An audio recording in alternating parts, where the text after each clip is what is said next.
Magandang tanghali po. Oras na para sa maiinit na balita.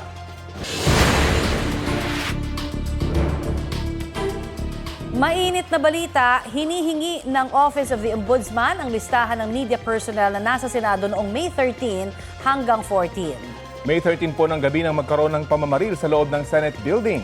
Ayon sa Ombudsman, para ito sa kanilang investigasyon sa insidente. Gabi nitong Miyerkules nang maiwan sa loob ng Senado ang ilang miyembro ng media matapos i-lockdown ang Senado. Sabi noon ni Acting Senate Sergeant at Arms Mau Aplasca na may aarestuhin sila pero hindi niya tinukoy kung sino.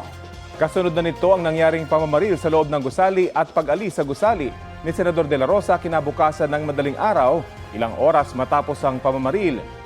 Sa sulat mula kay Maria Melinda Henso na Direktor ng Field Investigation Bureau ng Ombudsman, hinihingi rin nila sa Senate Public Relations and Information Bureau ang logbook entries ng log-in at log-out ng media personnel. Nagdulot ng perwisyo ang ulang bumuho sa ilang bahagi ng bansa sa gitna ng tag-init. Sa Malolos, Bulacan, nalubog ang bahagi ng MacArthur Highway dahil sa biglang pag-ulan kagabi. Sa Plaridel, sinabayan pa yan ng kidlat. Ganyan din po ang naranasan sa bayan ng Paumbong. Halos nag-zero visibility naman sa ilang lansangan ng Pampanga sa gitna ng malakas na ulan. Naranasan yan sa ilang bahagi ng Mabalacat at Angeles City. Ayon sa ilang residente, naging mainit ang panahon sa maghapon. Sa Mabinay, Negros Oriental, stranded ang ilang residente sa pag-apaw ng tubig sa isang spillway sa barangay Banban. Kasunod po yan ng malakas na ulan. Ilang tricycle ang pinilit tumawid naman sa hanggang hitang baha. Sa Davao City, mataas na ang tubig sa Dumanlas Road, barangay Buhangin pero pinilit ng driver ng isang van na makatawid. Tumirik ang sasakyan at lalo pang tumaas ang tubig. Lumabas ng van ang driver at kanyang kasama. Inilikas naman ang 4 na pamilya o 14 na residente sa barangay Matina, Pangi dahil din sa pagbaha, batay sa ulat ng Super Radio Davao. Sumilong at inabutan sila ng tulong sa gym ng barangay. Nagsibalikan na ang mga evacuee matapos humupa ang baha. Sabi ng Pag-asa, Intertropical Convergence Zone ang nagpapaulan sa ilang bahagi ng Mindanao mula pa nitong linggo. Ngayong Martes, apektado pa rin ng ITZZ ang Zamboanga Peninsula, BARMM, Soc-Sargen, Davao Oriental at Davao Occidental. Easterlies naman ang umiiral sa Visayas at iba pang lugar sa Mindanao, habang may mga tsansa ng local thunderstorm dito sa Luzon. Nakataas ngayon ang thunderstorm advisory sa ilang panig ng Metro Manila, Zambales, Cavite, Laguna, Rizal, Nueva Ecija, Bulacan, Batangas, Bataan at Quezon Province. Ayon sa Pag-asa, tatagal ang nasabing babala hanggang 12:14 ngayong tanghali. Base sa rainfall forecast ng Metro Weather, uulanin ang halos buong bansa kasama ang Metro Manila sa mga susunod na oras. Posible ang heavy to intense rains na maaaring magdulot ng baha o landslide. Sa kabila ng pagdalas ng ulan, patuloy pang dumarami ang mga lugar na posibleng makaranas ng matinding init at alinsangan. Ayon sa Pag-asa, posibleng pumalo sa danger level na 45 degrees Celsius ang heat index ngayong Martes sa Cavite City. 44 degrees Celsius sa San Jose, Occidental Mindoro, Rojas Capiz at sa Dipolog, Zamboanga del Norte. 43 degrees Celsius naman sa Pasay City, Tanawan, Batangas, Coron at Cuyo sa Palawan, Huban, Sorsogon, Pili, Camarines Sur at sa Dumangas, Iloilo. 42 degrees Celsius sa Dagupan, Pangasinan at 19 na iba pang lugar sa bansa. Extreme caution level na 41 degrees Celsius ang posibleng heat index sa Sinait, Ilocos Sur at sa 15 iba pang lugar. 40 degrees Celsius naman dito sa Quezon City at 11 lugar pa. Laging magdala po ng payong para sa may mga lalabas po. Dapat may palangga kayo sa ulan o kaya sa matinding sikat ng araw. Ipinatatawag ng Senado si Vice President Sara Duterte para sa kanyang impeachment trial, kasunod ng pagkunbi ng Senado kahapon bilang impeachment court. Binigyan din ng 10 araw ang bise para magkomento sa articles of impeachment. Balitang hatid ni Sandra Aguinaldo. I state your name. Solemnly swear Suot ang kanilang maroon na robe, nanumpa ang mga senador bilang senator judges sa impeachment trial ni Vice President Sara Duterte. Si Senate President Alan Peter Cayetano ang tatayong presiding officer sa paglilitis. Matapos manumpa, deemed constituted na ang Senado bilang impeachment court. Mr. President, the articles of impeachment against Vice President Sara Zimmerman Duterte with its annexes are now presented to the court for proper disposition and action. the same is duly noted and made of record. Kasunod nito ay ipinag-utos ng Senate Impeachment Court na ipatawag ang bise. Pinasasagot din siya sa impeachment complaint sa loob ng 10 calendar days. Let a writ of summons be issued to the Vice President Sara Zimmerman Duterte, who is directed to file her answer within a non-extendable period of 10 days from receipt, pursuant to Article 7 of the Rules of Procedure of Impeachment Trial. She is directed to appear before the session hall of the Senate of the Philippines upon notice. The Sergeant at Arms is directed to serve the written summons on Vice President Sara Duterte along with a copy of the Articles of Impeachment. 5 calendar days naman ang ibibigay sa prosecution para magkomento sa magiging sagot ni Duterte. Pag nakasagot na ang lahat, tsaka itatakda ang pre-trial. Ayon sa defense team ni Vice President Sara Duterte, susunod sila at maghahain ng angkop na tugon alinsunod sa konstitusyon at mga alituntunin. Hindi nila muna sila magbibigay ng karagdagang komento bilang respeto sa proseso. Si Senador Bongo, na kilalang kaalyado ng mga Duterte, sinabing gagawin niya ang kanyang trabaho at magiging impartial. Ako naman magiging impartial po ako. Inihalal po ako ng 27 million Filipinos. Magiging impartial po ako, ngunit dapat lumabas po yung katotohanan. Sabi naman ni dating Senate President Tito Soto, ang mga hakbang ng minorya ay para masigurong matalakay ng Senado ang articles of impeachment at magtuloy ito sa trial. We'll be making sure that forthwith is followed. So the summonses will come, and then the responses of the prosecution, and then pre-trial begins. And then the trial will begin. We're making sure. Yun ang gusto namin mangyari sa amin dito sa grupo ng minority. We're making sure that that happens because yun ang expected ng ating mga kababayan. Part ito ng aming mandato na to find the truth, to seek justice, and to render decision. Very happy na ayos at smooth convening of the impeachment court. Sa kabila ng paggulong na impeachment, tiniyak ni Cayetano na magpapatuloy ang regular na trabaho ng mga senador, kaya aayusin ang kalendaryo nila para sa impeachment trial. Nanatiling Senate President si Cayetano. Sabi ni Cayetano, may mga kinausap umanong majority senator para bumaliktad pero hindi niya pinangalanan kung sino ang kumausap. There were meetings that took place, calls from both sides. May enticement, may pananakot, intentional na ma-weaken ang Senate because bubuhayin yung constitutional change, except this time around, regional Senate ang gusto nila. But to do that, siguro, part of the enticement is that may term extension, and then yun nga, regional Senate. Okay pa lahat, sabi yung walang bibigay pero grabe ang pressure. At saka talagang pinag-aaway. Wala mang palitan ng liderato, nagpahayag sina Senador J.V. Ejercito at Mig Zubiri na sasama na sila sa minorya. Nag-abstain sila nang magbotohan para sa Senate President nung nakaraang Lunes.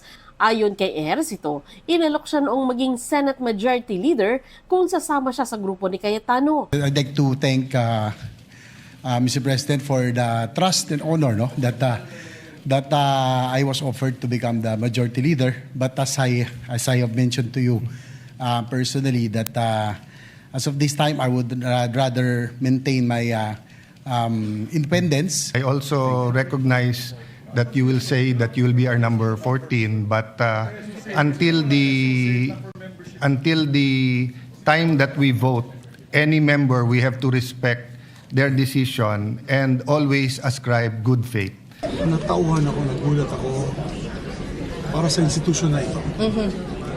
At napaisip ako ng malalim. So, I prayed hard and discerned, I sought for discernment. And I said, it's about time that we make a stand. Na maiba ang pangyayari dito sa Senado, na maibalik natin ang dignidad ng Senado.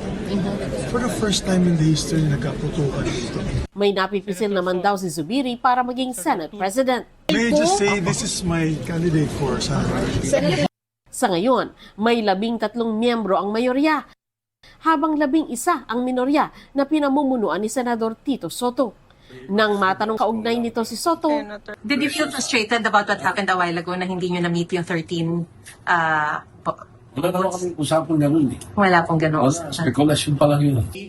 ang pulong umunok ng minorya ay nakatuon sa pagtitiyak na kikilos sila ng naaayon sa alituntunin at proseso ng Senado. Pero yung meeting ninyo, what transpired?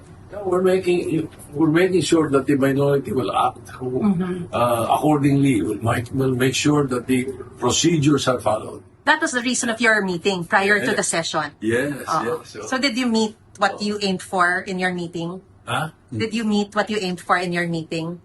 Yes, Okay. we did. Bago ang sesyon, nagkaroon din ng fellowship lunch si Cayetano kasama ang ilang religious leaders. What I do not know is if this is the beginning of my journey as the Senate President or if this is a despedida. Sabi noon ni Cayetano, tanggap niya kung palitan siya bilang Senate President, pero hindi siya magbibitiw sa pwesto dahil sa nangyaring putukan sa Senado. Doon sa nagsasabing take responsibility, kayo pumasok dito, kayo na maril eh. Tapos kami pagre-resign ninyo. During my watch, hindi nyo natibag ang Senado. Now, kung if I remain or kung papalitan ako, sana hindi matibag ang Senado.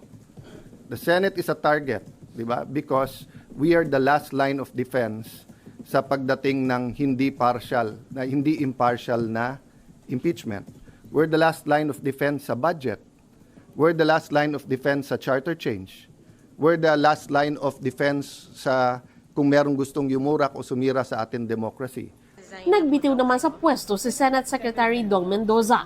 Papalit sa kanya si Attorney Jose Luis Montales na tatayo ring Clerk of Court ng Senate Impeachment Court.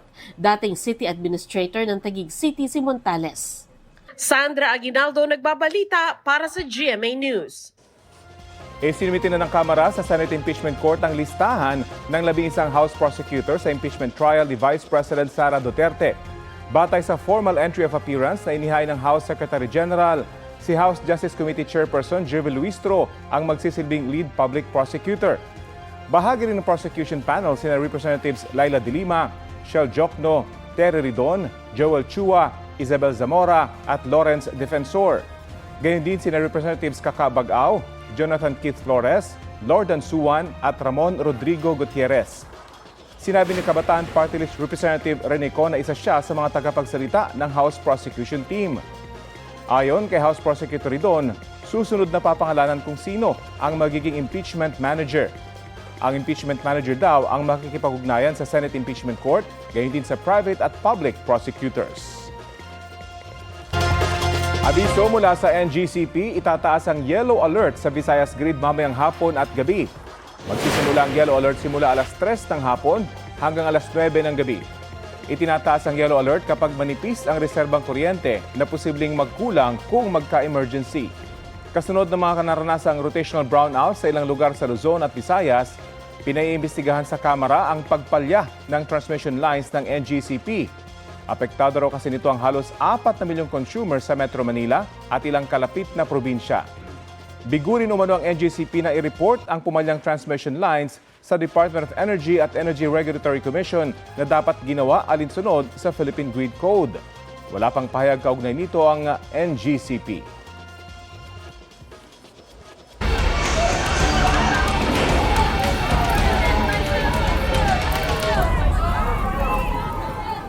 Inamin ni Senador Robin Padilla na kanya ang SUV na umalis sa Senado noong May 14 na madaling araw Oras na sinasabing umalis din si Senador Ronald Bato de la Rosa. Mailap naman sa pagsagot si Padilla nang tanungin kung kasama nga niyang umalis si de la Rosa at kung nagkakausap pa sila. Balitang hatid ni Ian Cruz. Senator Bato is absent. Okay, with 23 senators present, the chair declares presence of a quorum. Isang linggo matapos muling pumasok, absent ulit sa sesyon ng Senado si Senador Ronald Bato de la Rosa. Pero ang sinasabing kasama niyang umalis sa Senado noong madaling araw ng Huwebes na si Senador Robin Padilla, present. Sen, ikaw daw ang huling kasama ni Sen Bato. Kayo daw po nagpasama sa kanya. Tatlong gabi kami magkasama. Totoo bang magkasabay kayong umalis dito? Nung Wednesday ng Thursday na ng madaling araw? Mas maganda po siguro kung magbibigay ng info niyan, ma'am. Pag natapos na yung investigasyon. Kasi mas maganda yung official. Batay sa official report sa investigasyon ng mga pangyayari na ibinigay sa GMA News, sumakay si De La Rosa sa isang SUV na minamaneho ni Padilla bandang 2:30 ng madaling araw noong Huwebes. Sa mga oras na iyon, nakuna ng GMA News ang puting SUV na ito palabas ng Senado at ang plaka kapareho ng plate number na binabanggit sa official report. Sa panayam ng 24 oras, inamin ni Padilla na kanyang sasakyan. Opo, sasakyan ko po yan. Nakasakay po ba dyan si Senator Bato de la Rosa? Nung nakuna niyan? Antayin na lang po natin, Tita Mel, yung investigasyon. Opo. Pero akin po yan. Sir, kayo, nakasakay ba kayo dyan? Antayin na lang po natin yung... Pati kayo, hindi po pwedeng natin itanong? yung investigasyon po. Tinanong din si Padilla kung alam niya ba kung nasaan ngayon si De La Rosa. Nakausap po ba kayo? Mula nang magkahiwalay kayo sa Senado ng Huwebes? Ay, hindi po. Wala. May sinabi po kasi kayong... Si Hindi, Ma'am sabi niyo talaga, sigurado. Hindi ko po. Siyempre naman, kayo naman ay tatanungin ko ng maayos. Diba? Kasi yan ang gustong malaman ng taong bayan Sir, yan po naman yan, hindi lang ako. Kaya, pasensya na po. Kaya Ako na po itatanong yung sa humihingi inyo. po ng... Opo. Isa si Padilla sa itinuturing ng National Bureau of Investigation na person of interest kaugnay sa pag-alis si De La Rosa sa Senado. Yan po ang dahilan, kaya kailangan po na doon muna po tayo maglahad sa formal na investigasyon. Kasi kung hindi naman po nila sinabi na tayo po ay person of interest, malaya po tayong makakapagkwento sa inyo kung ano ang mga naganap. Kayo yung nangangako, nagsasabi ngayon sa sambayanan na pag nandoon sa investigasyon, sasabihin nyo na lahat. Ganon, Senator. Ay wala po akong record ng pagsisinungaling. Ako po ay rumispeto sa batas ng Pilipinas at ako po ay nagpakulong dahil sa paggalang sa batas ng Pilipinas. Bago yan, natanong din si Padilla kaugnay sa kumalat na usap-usapang namataan siya sa NAIA noong Huwebes. Walang sense naman yun. Bakit naman kami magpapakita sa airport pa? Hindi po totoo yung NAIA, hindi totoo yung yate. Paniwala ni Padilla, hindi aalis ng bansa si De La Rosa. Hindi gagawin ni Bato. Bakit, sir? Mahal niya Pilipinas. Totoo po ba, sir, na nasa Davao siya? Ngayon? Naku, hindi ko alam. Wala akong idea. Nakausap niya ba ulit siya, sir? Senator Bato, sa bansa? Nakausap niyo na ulit siya? Sen Bato? Yan ang mahirap sagutin.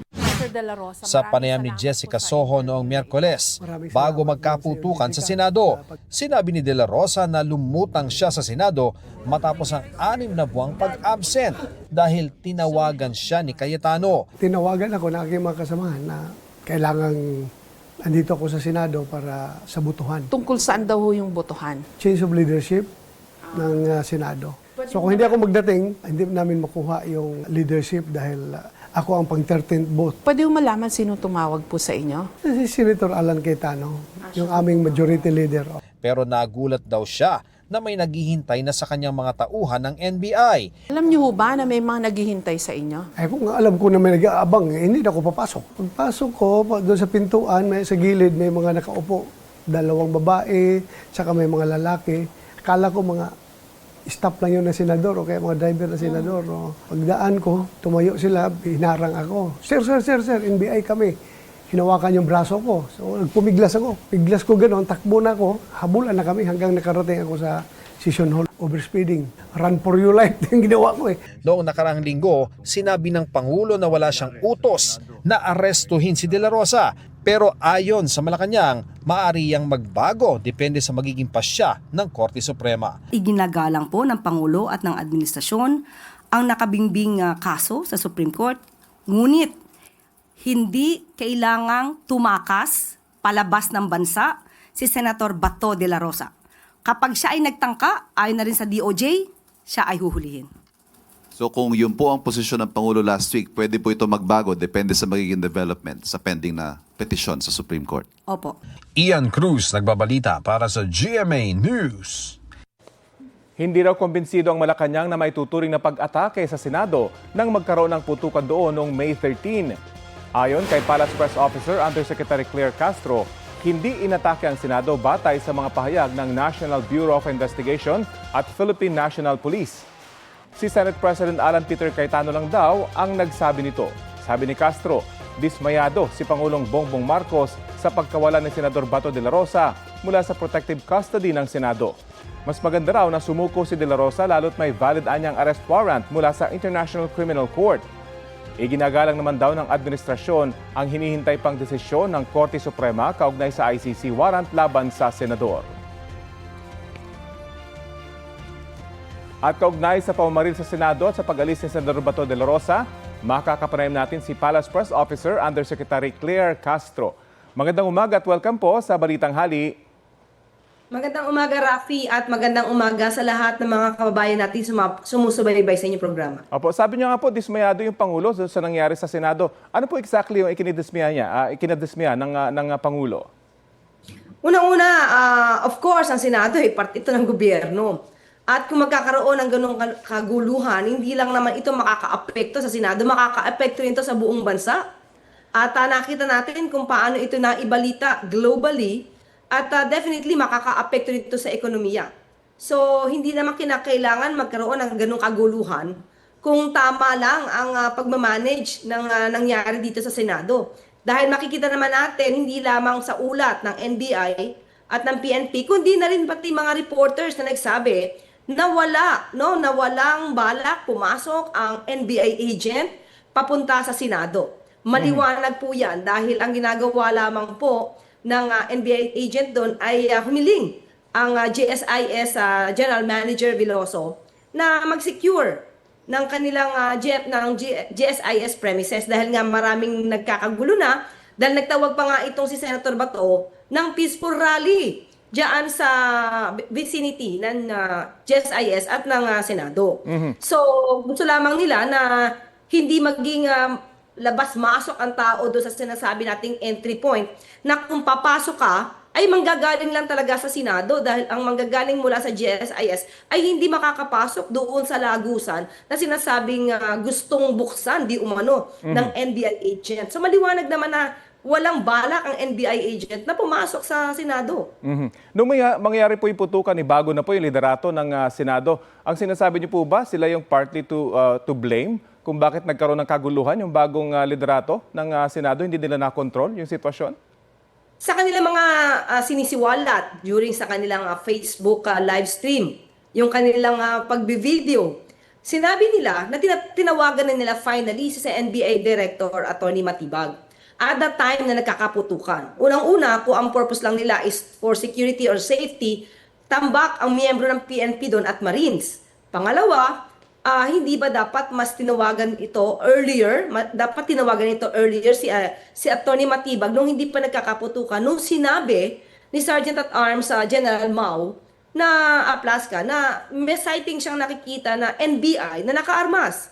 So with that, mas mapipigilan siguro yung warning shot na ginawa ni Sergeant at Arms kung tinawagan muna si NBI Director kung ano ang purpose ng isang NBI agent doon sa nasabing lugar sa may Bridgeway. Pero instead, ang ginawa ni Sergeant at Arms, Aplaska, nagsuot ng full battle gear, nagkasa ng kanyang long firearms at pumunta at binuksan yung pinto para tanong doon sa tao, sino ka? Saan ka?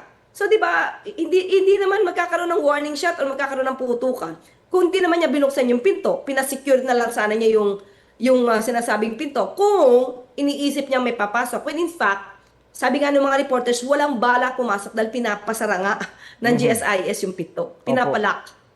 Sabi po ni Pangulong Bongbong Marcos, wala siyang utos na iparesto si Senador Bato de la Rosa. Pero noong si dating Pangulong Duterte yung ipinaparesto ng ICC, nakipag-cooperate yung gobyerno. Ano po yung diferensya nung dalawang subject ng ICC arrest warrant?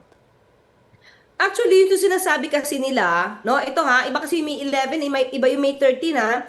Noong May 13, wala talagang utos na arestuhin ang sino man, si Senator Bato sa Senado, kaya nga yung NBI agent ay doon lang sa GSIS premises.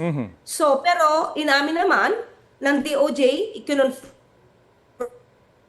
from the ICC.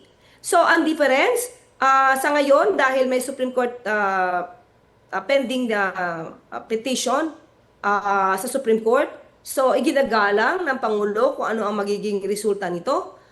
Hindi ito ni dating Pangulo Duterte. So yung tangkang pag-aresto po sa Senador noong May 11, alam po ba ito ng Pangulo bago ito mangyari? Alam naman po. Utos po ba niya ito or ipinaalam lang sa Pangulo na may chance na arestuhin ang Senador dahil alam na darating siya sa Senado? Meron po kasing warrant of arrest na idinaan na po sa PCTC at yun lang po ang naging action ng NBI. Mandato po ito, di na po kailangan utusan kasi mandato po nila ito. Naniniwala po si Senate President Alan Peter Cayetano na kaya raw inatake, in his word, yung Senado ay dahil may intensyong pahinain ito at maisulong yung constitutional change. Ano pong masasabi niyo rito? Hindi ko makita yung connection. Kasi ang una, noong May 11, sineserve lang ang warrant of arrest kay Senator Bato. Isang tao lang ang gustong kumbaga, makadeal ng NBI, hindi ang buong Senado. Sila mismo ang pumasok sa picture dahil nagbigay sila ng protective custody. So, pinasok ng Senado yung kanilang institusyon doon sa supposed to be na personal lang na operasyon dito kay Senator Bato. So, hindi namin makita yung connection na sinasabi niyang intriga na constitutional change.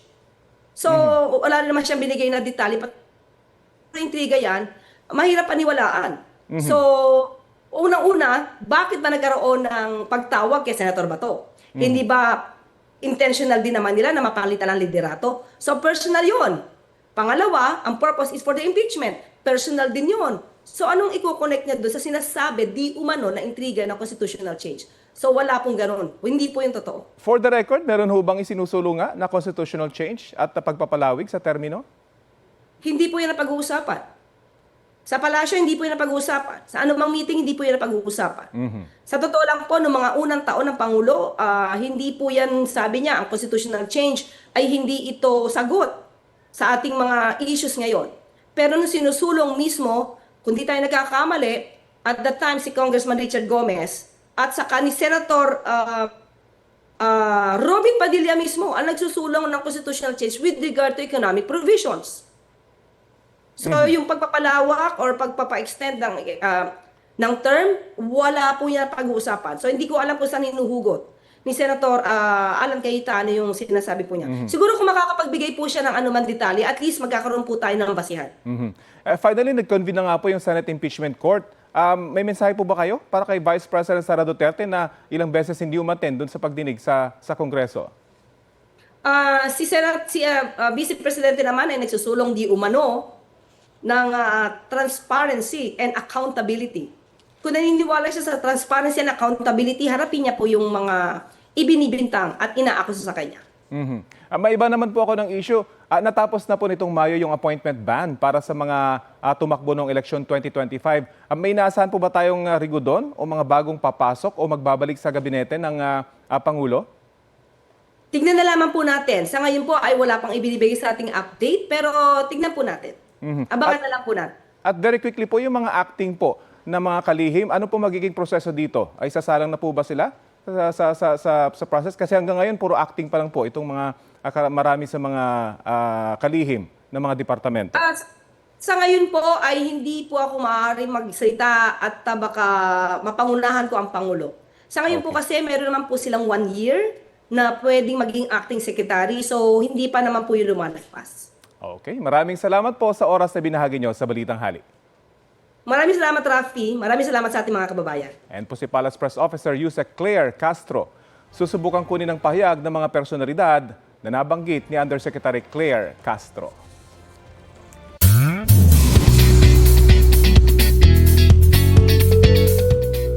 Tuesday latest mga mani at pare, #feeling blessed ang lead star ng GMA Afternoon Prime Series na kamao na si Anton Vinzon.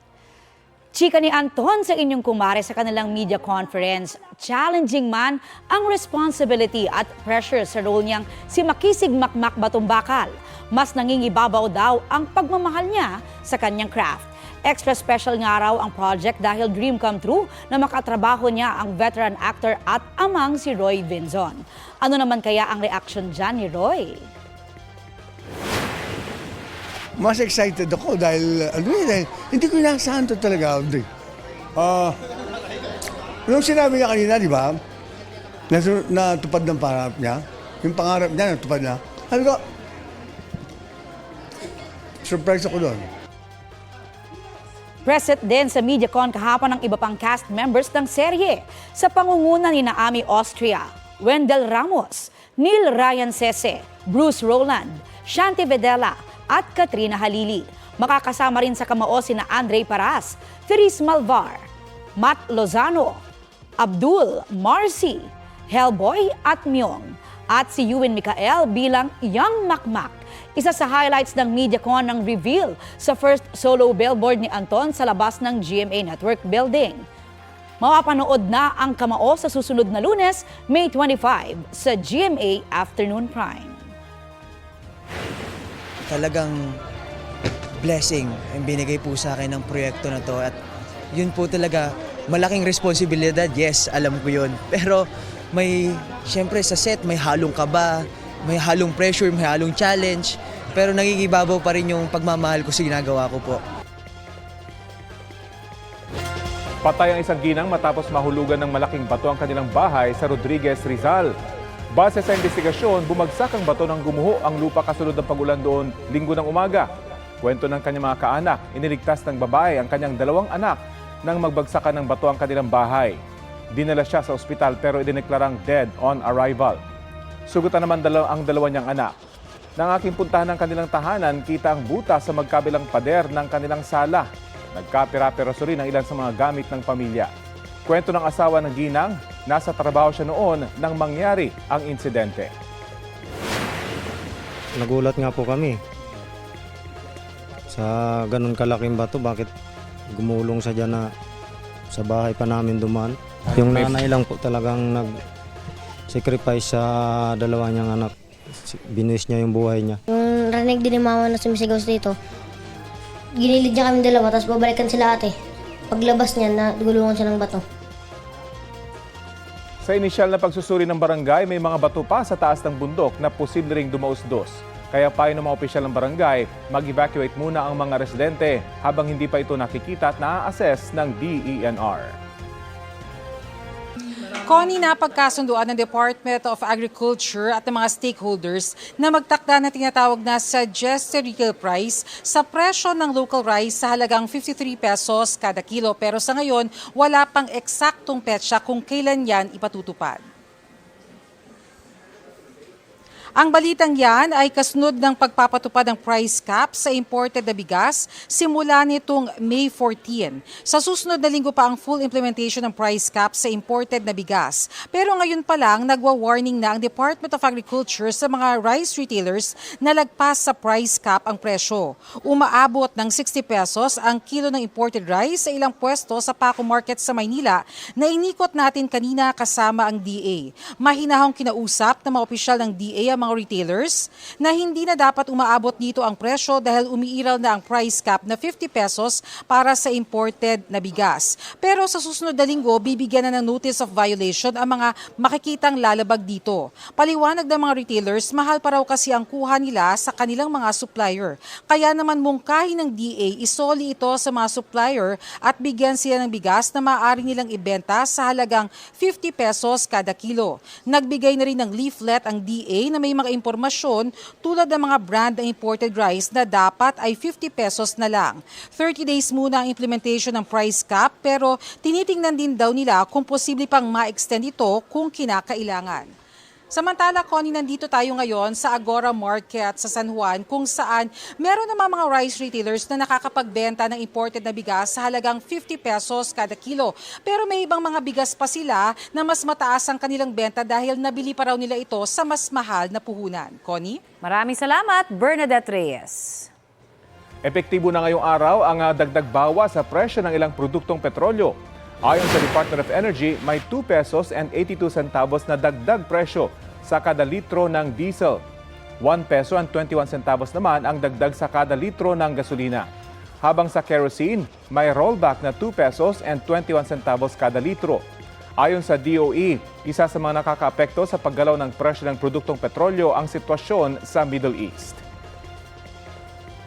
Itinanggi ng NBI volunteer ang report ng pulisya na nagpaputok siya ng baril sa Senado noong Miyerkules, May 13. Balitang hatid ni Bam Alegre. Nakapagpiyansa at pansamantalang nakalaya ang NBI volunteer at driver na isinasangkot sa pamamaril sa Senado noong May 13, Miyerkules. Mula kahapon na hapon hanggang pasado hating gabi kanina, narito siya sa NBI headquarters sa Pasay para makipagtulungan sa parallel investigation ng PNP-CIDG at NBI. Dalawa ang asuntong kinaharap niya, illegal possession of ammunition at direct assault. Itinatanggi ng NBI volunteer ang mga paratan. Noong nakaraang linggo, sumailalim siya sa paraffin test kabilang ang lahat ng NBI agent na nagpunta ng GSIS building. Ayon sa PNP Southern Police District, positibo siya sa gunpowder nitrates. Walang nakuhang baril sa kanya, pero ayon sa pulisya, may nakuha sa kanya mga bala at magazine. Itinatanggi ng NBI volunteer na nagpaputok siya ng baril. Wala po akong ipaputok na kahit anong uri ng baril. Simula nung pumunta kami at hanggang nakabalik po ako. Yun na nga po, mami, na nagtaka po ako dahil never po akong humawak ng baril. Nung araw na yun, hanggang makarating kami doon, nakabalik ako. It's one of the things that we're looking at, pero inconclusive naman kasi yung sa test na yun eh. Like he mentioned, actually is naaresto siya dun sa lugar kung saan nagkaroon ng putukan, so that could have possibly explained it. Sa video na nakuha ng GMA News, makikita ang NBI volunteer driver na nakaputing polo habang naglalakad sa 5th floor ng GSIS building sa kasagsagan ng putukan. Jacket at radyo ang kanyang dala at walang hawak na baril habang nagpapalitan ng putok ang OSAA at NBI. What we've seen so far is there's a video of him nung nahuli siya, and it clearly shows kung nasaan siya at kung paano siya umakto nung nahuli siya. Makikita naman hindi siya nagpapaputok nung time na yon, and makikita na civil yung kanyang pakipag-usap sa umaresto sa kanya nung time na yon. Nilinaw rin ng NBI volunteer kung ano ang papel niya sa ahensya. Ako ay napag-utusan lamang po. Ako ay isang volunteer lang ng NBI. At paminsan-minsan nagmamaneho ng sasakyan ng bureau. Bilang isang volunteer po, ugali ko na rin po na magbigay ng serbisyo kahit po walang hinihinging sahod o kapalit. Dahil po ako po ay isa ring reservist ng Philippine Army 2012 until now. Bam Alegre, nagbabalita para sa GMA News. Iginit ng kampo ni Senador Bato de la Rosa na hindi maituturing na fugitive of justice ang kanilang kliyente at walang mali sa pag-alis niya sa Senado. Sagot nila yan matapos magkomento ang Office of the Solicitor General sa resolusyon ng Korte Suprema at sinabing dapat ibasura ang naunang hiling ni de la Rosa na harangin ang arrest warrant mula sa International Criminal Court. Para sa kampo ng Senador, hindi nasagot ng Solgen kung anong batas ang nagpapahintulot na arestuhin o isuko ang isang Pilipino sa bisa lang ng ICC warrant. Gayong kumalas na ang Pilipinas sa Rome Statute noong March 2019. Paglilinaw ng kampo ni De La Rosa, hindi nila hinihiling na iabsuelto ang senador. Hiling lang daw niya na bago arestuin ang sinumang Pilipino ay dapat alinsunod ito sa mga batas sa Pilipinas. Nagbanggaan ang dalawang fighter jet na yan sa himpapawid ng isang Air Force base sa Idaho sa Amerika. Unti-unti ang bumagsak hanggang magkaroon ng malaking pagsabog sa lupa. Ligtas ang tig-dalawang sakay ng dalawang eroplano matapos makapag-eject palabas ng fighter jet at mag-parachute pababa. Nangyari ang insidente habang nagsasagawa ng aerial demonstration ng dalawang fighter jet. Patuloy pang iniimbestigahan ang sanhi nito. Nakatakdang manumpa ngayong araw si Kim Robert De Leon bilang bagong Budget Secretary. Si De Leon ang papalit kay outgoing Secretary Rolando Toledo na inilipat sa Board of Trustees ng Government Service Insurance System o GSIS. Bago nito, nagsilbing Undersecretary ng Department of Budget and Management si De Leon noong 2021 hanggang 2022. Pati ng Department of Transportation noong 2022 hanggang 2024. Si De Leon ang pinakabatang membro ng gabinete ni Pangulong Bongbong Marcos sa edad na 32. Nagpasalamat naman si Toledo sa ibinigay sa kanyang oportunidad para maging kalihim at nirerespeto raw niya ang desisyon ng Pangulo.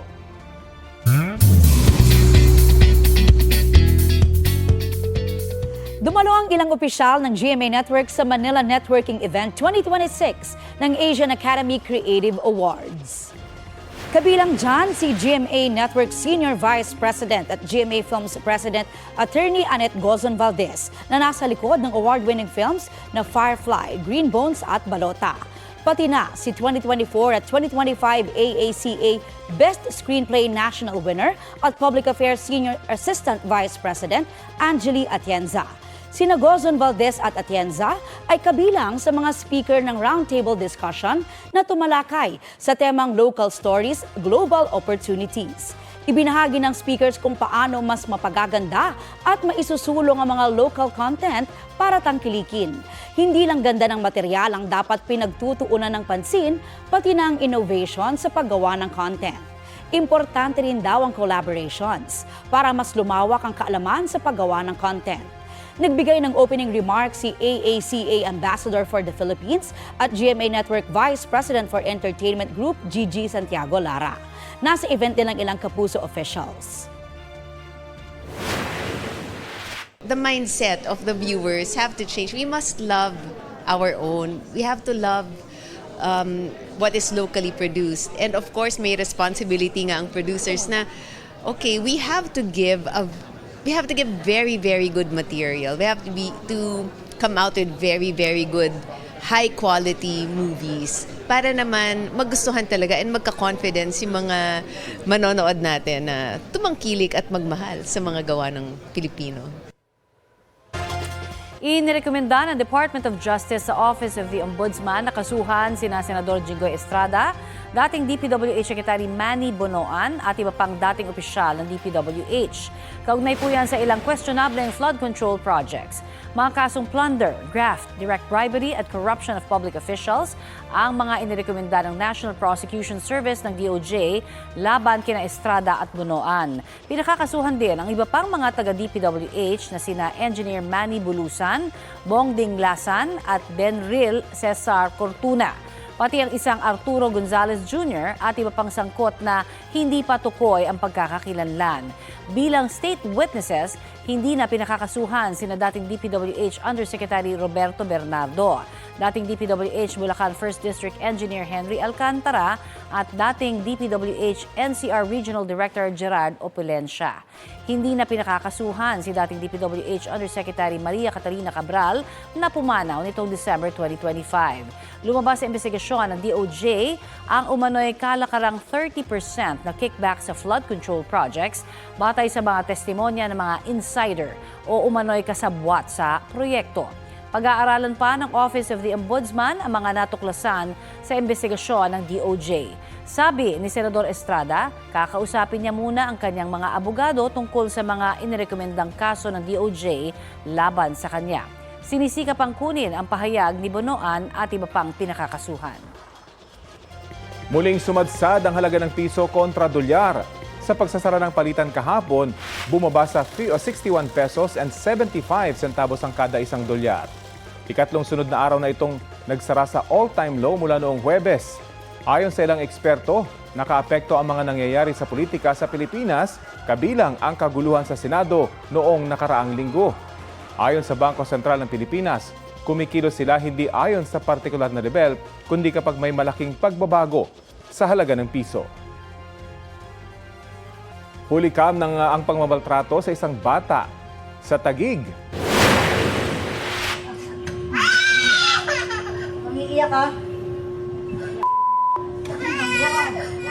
Paulit-ulit na sinapak at sinipa ng babae ang 3 taong gulang na batang yan sa isang bahay sa barangay Western Bikutan sa Taguig kahapon. Kahit humahagulgul na ang bata, hindi pa rin tumigil sa pananakit ang babae. Sa investigasyon ng pulisya, partner ng ina ng bata ang 28 anyos na nahulikam sa viral na pananakit. Napag-alamang lasing ang suspect na nakaaway ang kanyang partner. Bago umano, napagbunto na ng galit ang batang lalaki na nagtamo ng mga sugat sa katawan. Sinagip ng mga otoridad ang bata matapos i-report ang insidente ng kanyang tiyuhin. Ligtas at nasa maayos ng kondisyon ng biktima na nasa kustodiya ng Taguig City Social Welfare and Development Office. Tumanggi naman ang ina ng bata na ireklamo ang kanyang partner. Kaya makakasama siya ng suspect sa mga sasampahan ng reklamong paglabag sa Special Protection of Children Against Abuse, Exploitation and Discrimination Act. Tumanggi magbigay ng pahayag ang suspect. Sa Davao City naman, patay ang isang batang lalaki matapos malunod sa isang hukay. Nadiskubre ang bangkay ng biktima na palutang-lutang sa hukay sa barangay Tawan-Tawa nitong Sabado ng gabi. Batay sa investigasyon, gagawin sanang Poso Negro ang hukay. Walang nakikitang foul play ang pulisya sa insidente. Wala pang pahayag ang pamilya ng 5 taong gulang na bata. Eto naman, kung mayroong 1, 2, 3 para sa mga nagigipit sa pamasahe o 5, 6 sa mga pautang, paandar naman ngayon ng mga Gen Alpha ang 6, 7. Yan yung tinataas baba yung kamay. Parang ganyan, no? Ganyan. Ang ginagawa ng mga anak ko yan, 6, 7. Pati nga ang Santo Papa, abay, kumasa. 6, 7! Oy, ang cute. Hindi talaga nagpahuli sa pag 6'7" si Pope Leo XIV. Tila challenge kasi siya ng mga kabataang bumisita sa Vatican City. G naman ang Santo Papa na itinaas ang mga kamay niya para gawin yan.